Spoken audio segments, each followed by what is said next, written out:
balita, tiniyak ng League of Mayors of the Philippines ang suporta sa kandidatura at plataforma ni Sagip Party List Representative Rodante Marcoleta sa pagkasenador. Sa harap nito, nangako naman si Marcoleta na isusulong ang kapakanan ng mga bayan, lungsod at mga barangay oras na mapasok ito sa Senado. Erlo Bringas sa balita. Nagpahayag na ng pagsuporta ang grupo ng mga alkalde, vice mayor at iba pa sa pagtakbo ni Sagip Party List Representative Rodante Marcoleta sa pagkasenador. Yan ay matapos na naging pagdalo nito sa pagtitipon ng League of Vice Mayor of the Philippines sa Maynila. Ayon kay Marcoleta, mismo ng mga alkalde, vice-alkalde at iba pang mga lider ang nagpahayag ng kanilang pagsuporta sa kanyang kandidatura. Ang iba ay gumagawa pa nga ng pahayag ng pagsuporta. Nakikiusap sila na makitandem sa akin. They are expressing support for my candidacy. Sana naman daw ay malaman din ng kanilang mga constituents na ako'y nasa likod din nila para sa ganon ay magkaroon din sila ng malaking tsansa na makapagsilbi din sa kanilang mga lugar.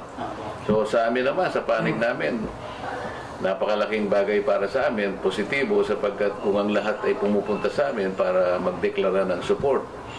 Sa mga lugar na napuntahan na namin, talagang nakaka-inspire. Kasi isip-isipin mo bago magtapos yung event, manunumpa pa sila eh. Hindi lamang pledge eh. Kung minsan babasahin nila kasabay ng panunumpa na kung tawagin nila ay pledge of support to my candidacy. Kabilang sa kanyang ipinahayag ang kanyang mga plataforma, kabilang na dyan ang plataforma para sa mga mahihirap na kung saan mabigyan ng mga ito ng maayos na buhay at maihahon sa kahirapan. So ngayon, nalulungkot ako sapagkat yung IRR na yon ay ibinigay na responsibility sa DSWD at saka sa NEDA para ayusin yung IRR. Kaya nga gusto ko makarating sa Senado para tapusin na natin lahat yan.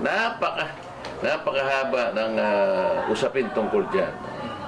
Sa LGU naman, principally, ang gusto kong ayusin dyan, yung kalagayan ng mga barangays. Ilalaban din daw ni Marcoleta ang karagdagang suporta para sa mga barangay, lalo na mga barangay na may tuturing na hindi makatayo sa sariling paa at maraming kakulangan sa mga pangangailangan. Nag-file ako ng panukalang batas, House Bill 9400.